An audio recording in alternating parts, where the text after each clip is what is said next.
Let's welcome Pastor Ron for our message.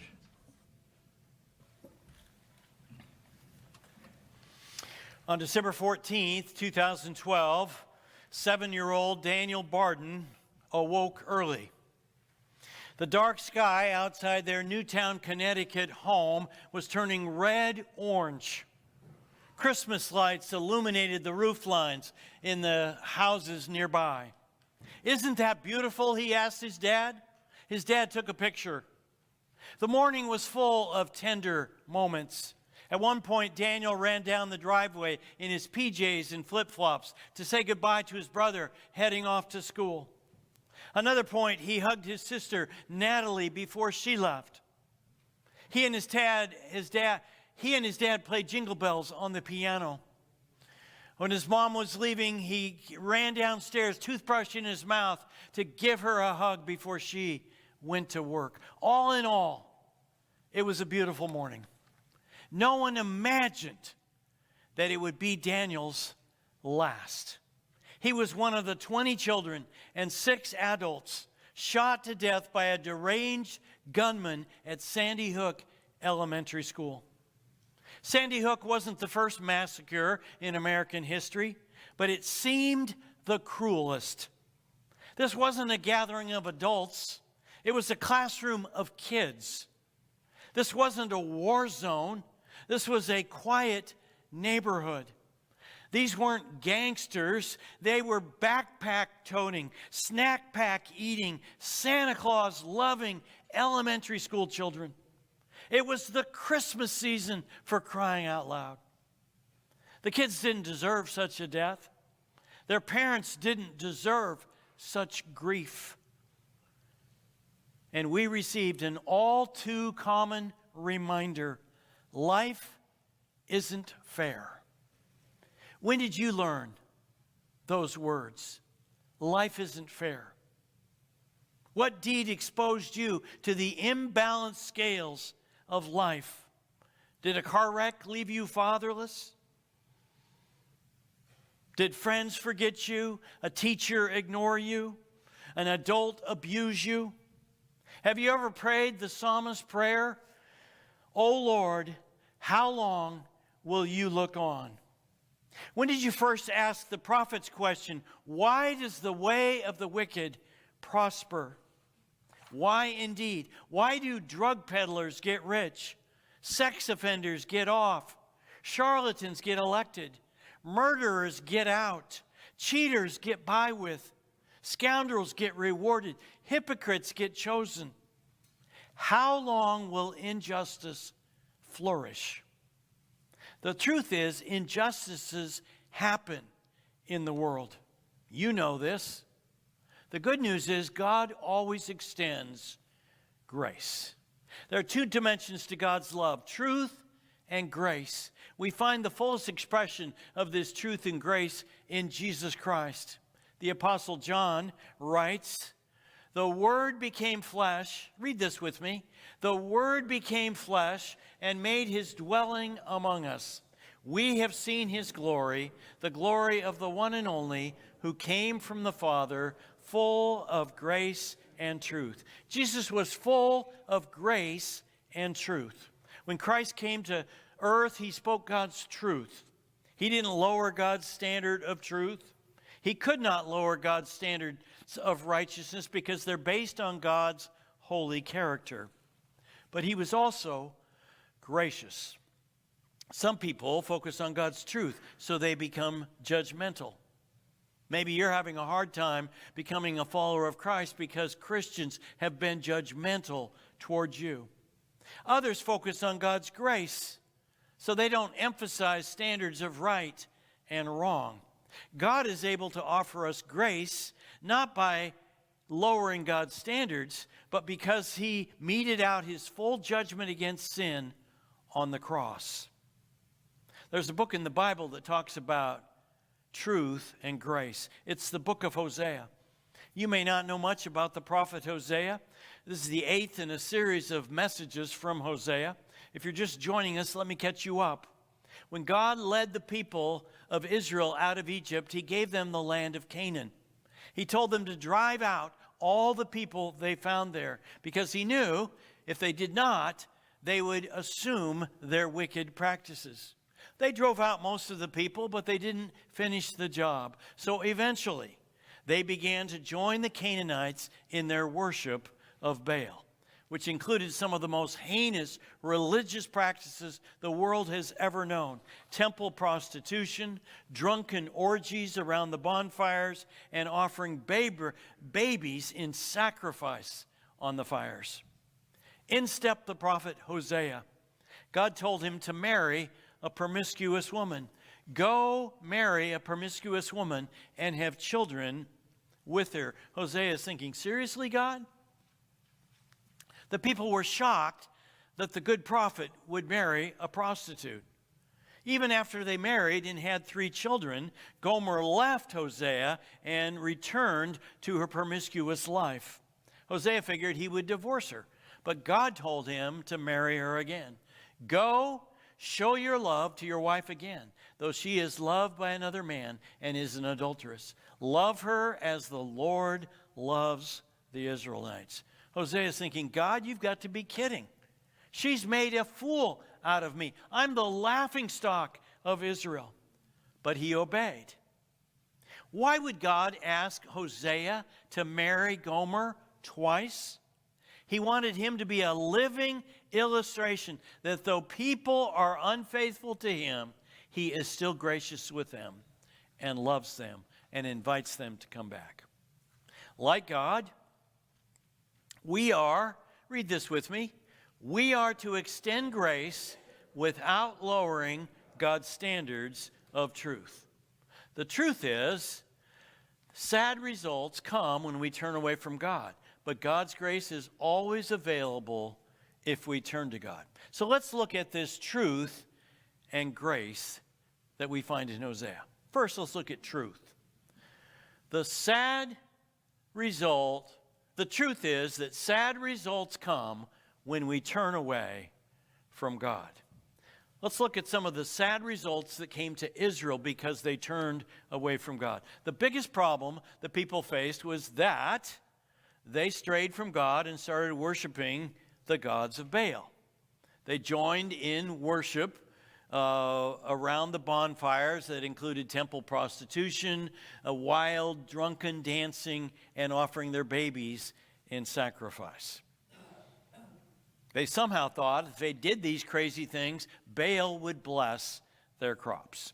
So our text today is Hosea 12-13. If you have a Bible, if you want to use our Bibles, page 906. Now I'm going to read you a lot of verses from these chapters.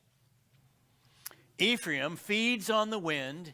He pursues the east wind all day. So Israel was always looking to the east, to Assyria, for help. And multiplies lies and violence. When we turn away from God, this always happens. The culture declines. He makes a treaty with Assyria and sends olive oil to Egypt. They no longer trusted God, so they turned to Assyria and Egypt, the 2 strongest empires in the world at that time, to protect them. The merchant uses dishonest scales and loves to defraud. So there was, deception at the marketplace.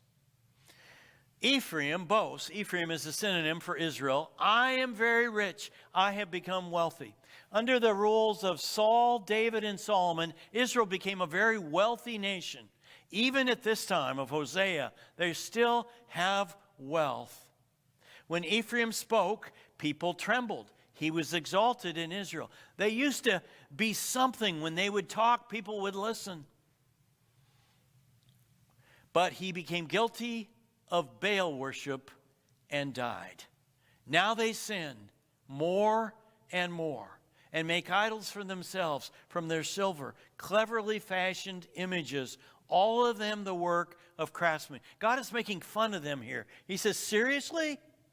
You're going to worship a worthless idol you made in your own garage? He makes...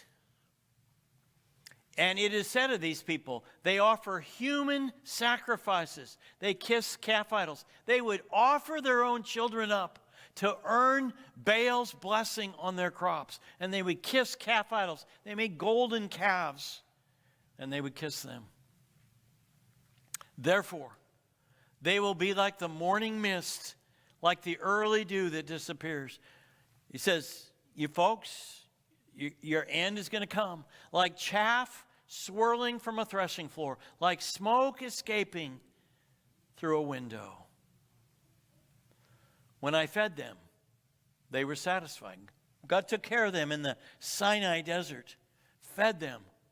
When they were satisfied, they became proud.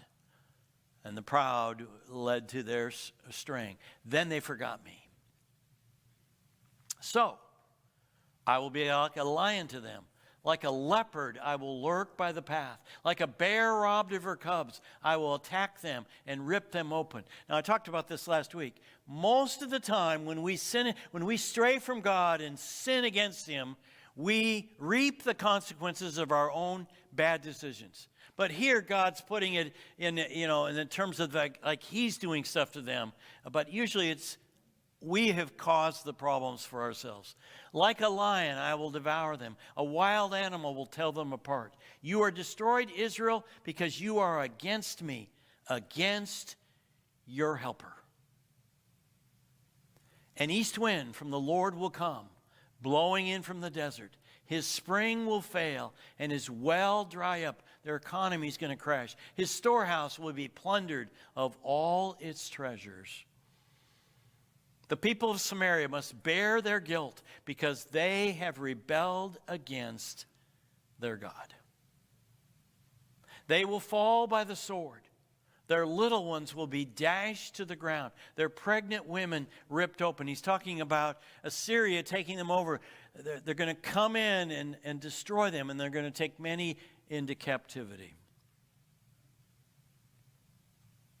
Maybe we're done. Isaiah wrote between 753 BC and 725 BC. When we date a book, we usually date it based on content in the book.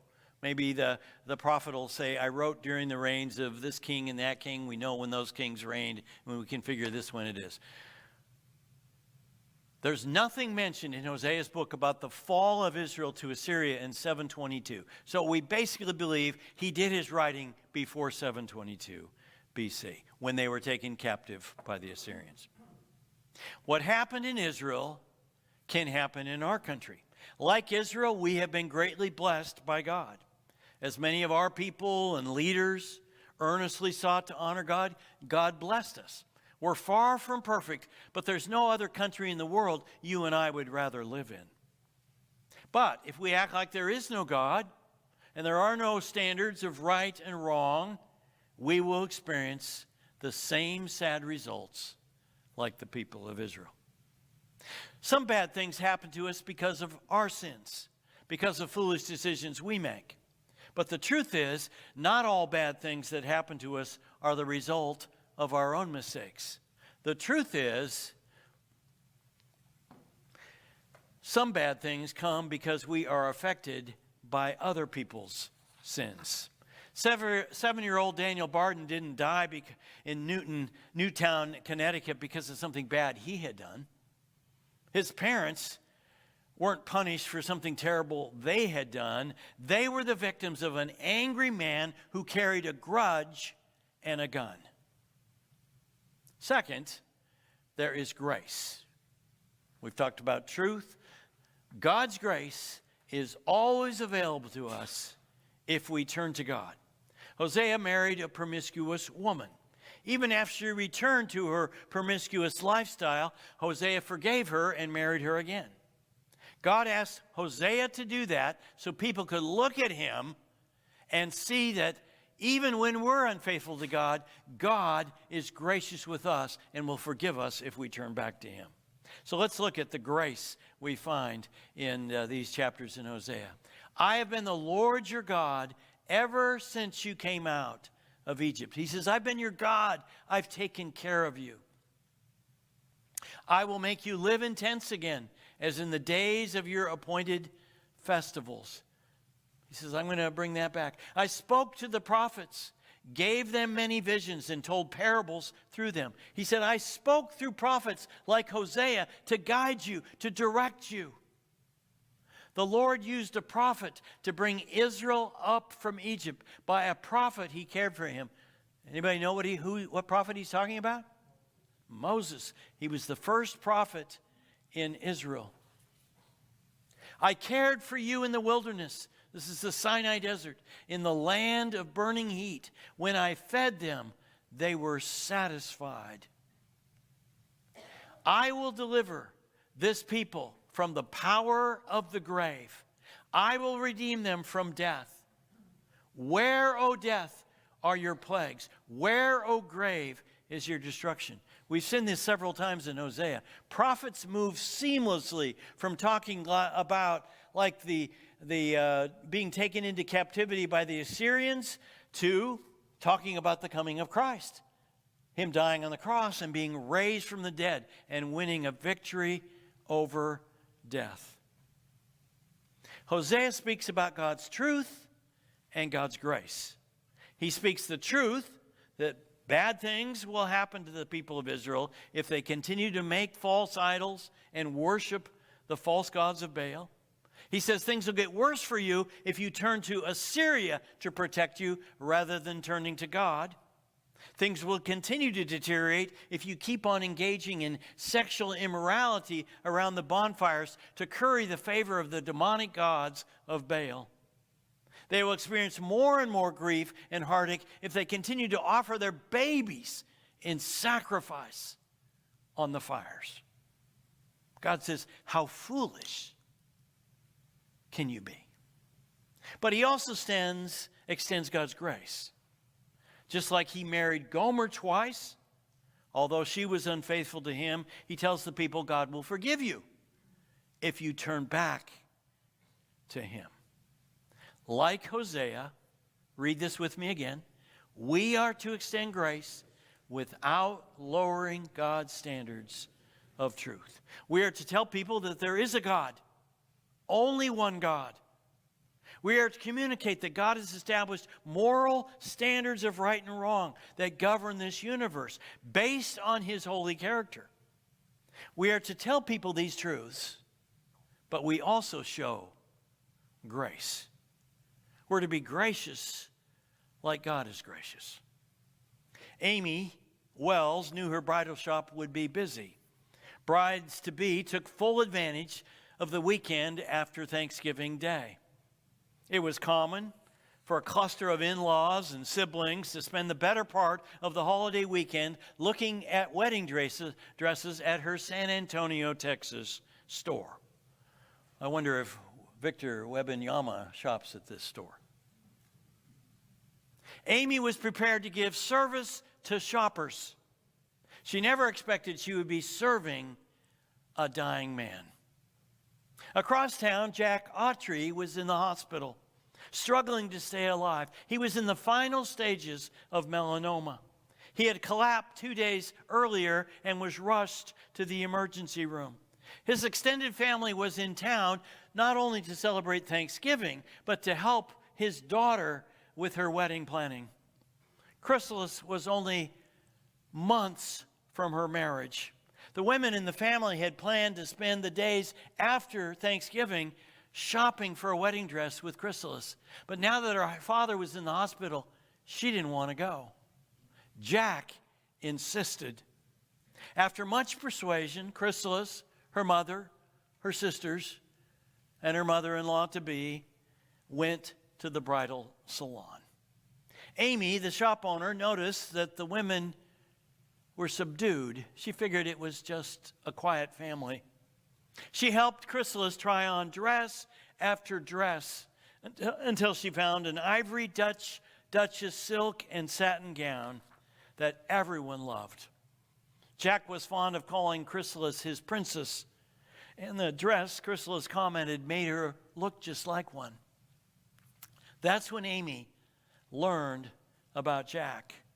Because of his cancer, he couldn't come to see his daughter in her dress. And because of the medical bills, the family couldn't pay for the dress yet. It appeared that Jack Autry would die without seeing his daughter in her wedding dress. Amy would hear nothing of it. She said to Chrysalis, you take the dress and the veil and you go show it to your dad in the hospital. Amy says, I knew it was fine. I knew I could trust her, and I felt like God was telling me. She didn't even take credit card information. She didn't even take a phone number. She told Chrysalis to go, and Chrysalis didn't have to be told twice. When she arrived at the hospital room, her father was heavily medicated and sleeping. As family members woke him, the doors opened slowly, and Chrysalis walked in, engulfed in 15 yards of billowing silk.